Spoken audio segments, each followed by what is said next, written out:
E aí galera, tudo beleza? Seguinte, no vídeo de hoje a gente vai falar sobre como você pode começar a sua mixagem, E para fazer isso direitinho a gente vai entender em duas etapas básicas, a preparação e a mixagem em si. Bom, a preparação consiste em fazer tudo aquilo que não tem nada a ver com o processo criativo da mix. Então se você tá lá, às vezes editando, fazendo coisas, cortando coisas no meio da mixagem, não é bem isso que a gente tem que fazer. A gente tem que separar uma etapa anterior e uma etapa posterior que você simplesmente é criativo e vai fazendo todas as coisas assim de uma forma muito intuitiva, assim, impulsiva eu diria. O Chris Lord-Alge gosta de enfatizar muito bem que é muito importante você separar um dia para preparar as tracks e um dia seguinte para poder de fato mixar. Então cuide para não fazer as duas coisas às vezes no mesmo dia, porque a gente acaba ficando com o ouvido viciado e não tendo um approach muito fresco para poder mixar. Bom galera, eu vou mostrar os exemplos na prática agora, a gente vai lá para o Studio One, mas vocês podem usar qualquer Digital Audio Workstation da sua escolha. Tem um vídeo bem bacana que a gente fez mostrando cada Digital Audio Workstation que fica aí disponível para vocês que querem fazer coisas diferentes, mixar, produzir e assim por diante. Escolha o seu. Antes da gente ir lá para a tela, eu quero recomendar para vocês um infográfico gratuito que a gente tem no link aqui embaixo, que mostra os 3 erros mais comuns que fazem a sua mixagem parecer assim amadora. Então galera, uma das primeiras etapas, na verdade uma das mais importantes, é que você exporte os stems da forma correta. Então você vai pegar todos os tracks, todas as tracks que foram exportadas da sua produção e vai importá-las aqui como arquivo inteiro, E daí quando você importa esse arquivo inteiro, em várias partes dele, se você o arranjo não tem vários elementos simultâneos, tocados ao mesmo tempo, às vezes a gente acaba com informações de data de áudio inúteis. Vamos dar um exemplo aqui. Por exemplo, essa parte da voz, Eu tenho uma introduçãozinha aqui da voz, tá vendo? Os tracks todos viriam aqui desse tamanho, Com o começo ao final da song, tá? Do meu projeto de mixagem, tá? Então, todos os stems devem ser exportados com o mesmo tamanho, com o mesmo começo, pelo menos, tá?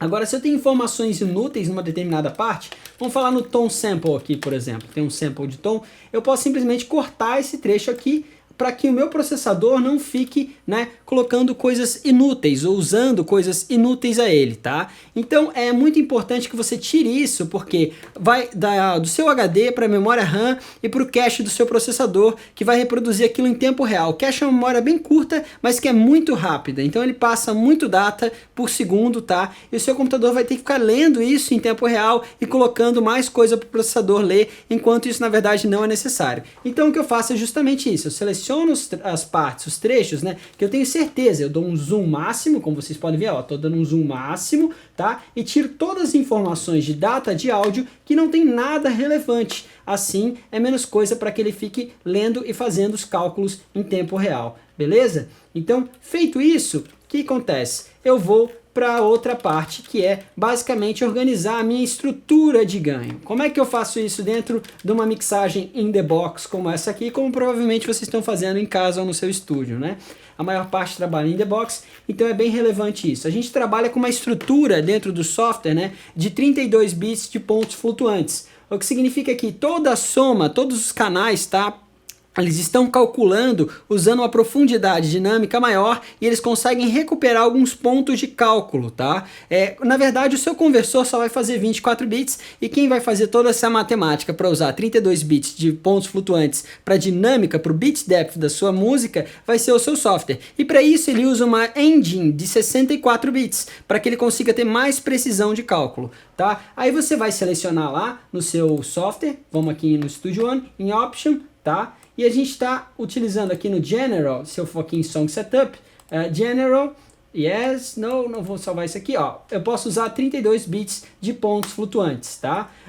Então eu estou utilizando aqui um sample rate mais baixo, porque o meu processador não estava mais conseguindo calcular, tamanha é essa mixagem, tá? Então isso é muito importante, que você estruture bem a sua estrutura de ganho, que você consiga fazer todos os endereçamentos também. A estrutura de ganho também depende dos seus endereçamentos. Então se você está usando 32 bits de pontos flutuantes, você vai conseguir ter muito mais headroom em cada um dos canais, e quando eles somarem num buzz específico, vamos falar, por exemplo aqui, a gente tem todos os canais, aqui a gente tem parallel compression do drums aqui, do meu surdo, dos meus tons, e aqui eu tenho das guitarras, eu não tenho ainda um subgrupo. Eu tenho, por exemplo, esse subgrupo aqui, que é o C, onde eu mando as minhas guitarras. E nesse subgrupo eu consigo baixar um pouquinho a amplitude do sinal no fader, que ele vai recuperar todos os cálculos da profundidade de bits e vai fazer com que esse clipping digital não fique aparente, porque ele consegue calcular quando você utiliza essa estrutura de ganho correta, tá? Então todos os seus endereçamentos e tudo aquilo que você pretende usar na mix tem que estar muito claro já aí nesse segundo ponto.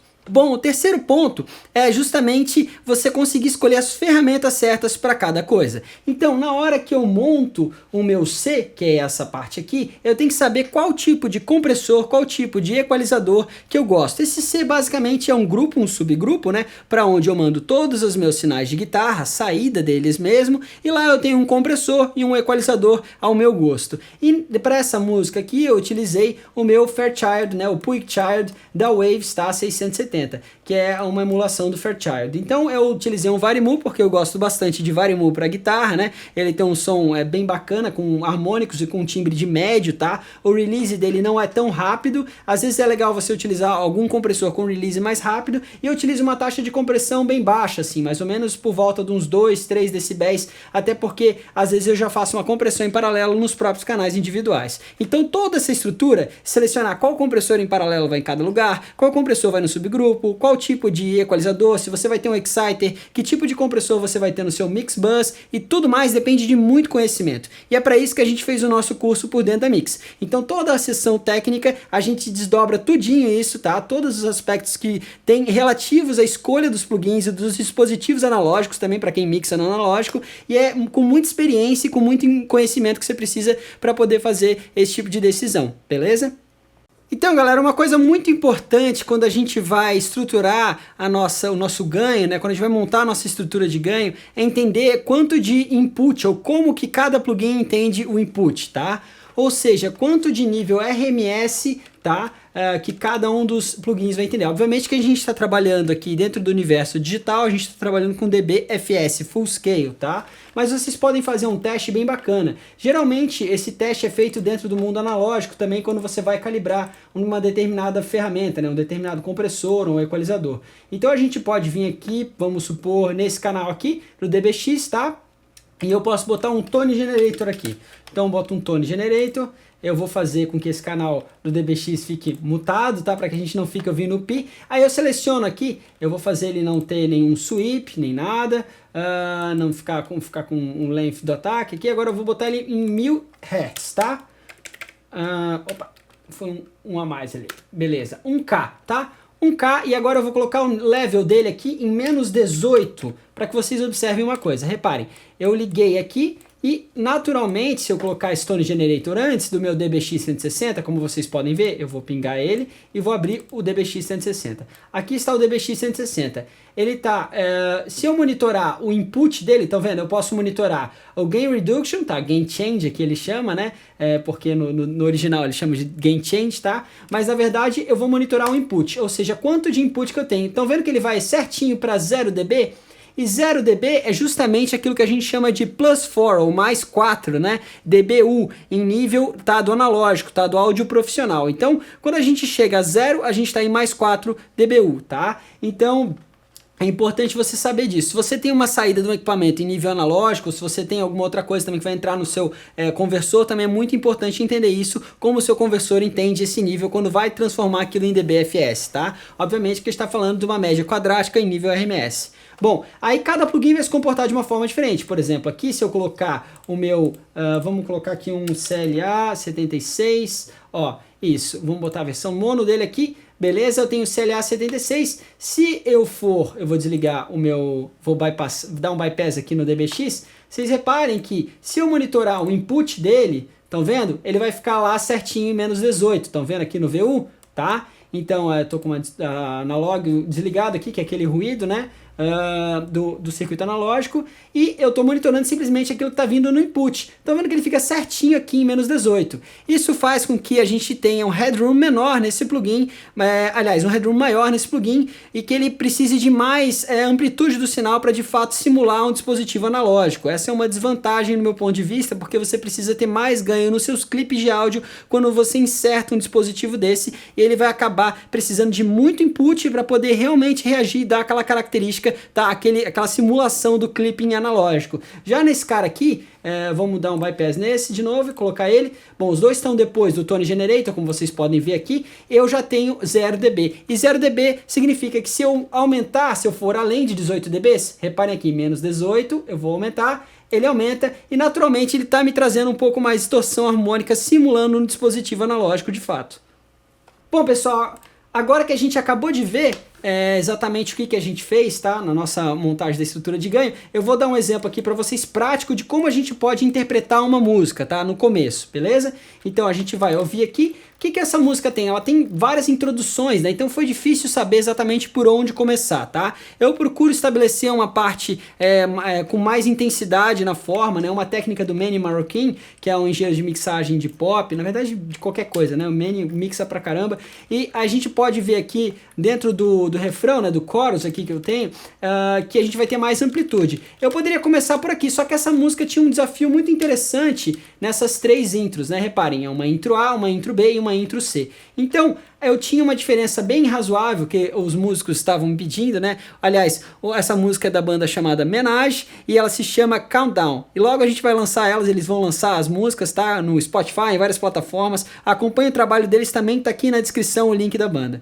Bom, a gente pode dar uma olhada aqui nessa transição e vocês vão reparar a diferença que a gente tem, tá? No baixo e em tudo mais. Eles queriam uma certa explosão da parte C e foi com bastante automação e com conhecimento daqueles dispositivos que eu mencionei anteriormente que eu consegui dar esse contraste. E também na entrada do verso, a voz ela entra um pouquinho assim animada demais. Então eu coloquei uma coisa bem dark e fiz vários tipos de processamento que exigem esse conhecimento de áudio e esse conhecimento da tradição de uso dos dispositivos. Vamos dar uma ouvida lá.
Bom, galera, deu para ter uma noção aí dessas mudanças, né, na introdução. E eu vou mostrar aqui para vocês o que eu fiz exatamente.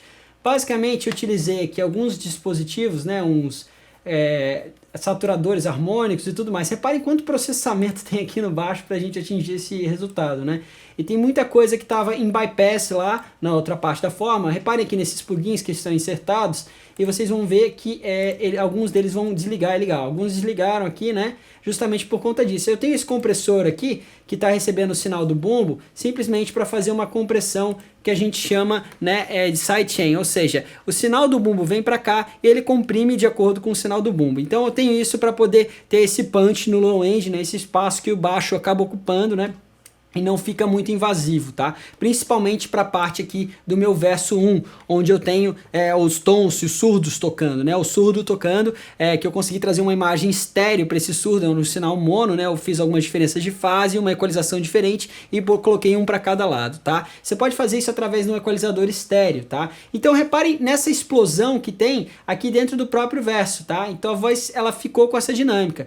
E eu fiz isso utilizando esses dispositivos. Aqui a saturação do baixo baixo, ela tá feita basicamente com esse plugin do Manny Marroquin, tá? E também com um pedal durante a própria gravação, tá? Então na gravação já fiz alguns processamentos e já peguei o sinal para produção, aliás, processado para trabalhar aqui em The Box com os plugins. Então esse plugin aqui a gente está com uma saturação razoável nele e eu tô com um tempo de ataque que ele não é tão rápido, que faz com que eu consiga ter definição para esse baixo, tá? Então brincar com isso foi importante entre essas partes da forma. Agora, para ter essa ideia de fazer essas automações, aplicar isso ou tirar isso, é que precisa de uma base legal de conhecimento. Agora que você viu na prática como você pode começar a sua prática de mixagem, não se esqueça de baixar o nosso infográfico que mostra direitinho assim todos os erros mais comuns que a galera comete e que acaba deixando a mix soando assim de uma forma muito amadora. Então, se você baixar, você não vai mais cometer esses erros. Então, se você curtiu o vídeo, não deixe de dar o like aqui embaixo, de apertar o sininho para receber as notificações quando a gente lançar um vídeo novo e também de acompanhar as nossas lives todas as terças-feiras às 20h30. Valeu, galera, um grande abraço, tchau, tchau!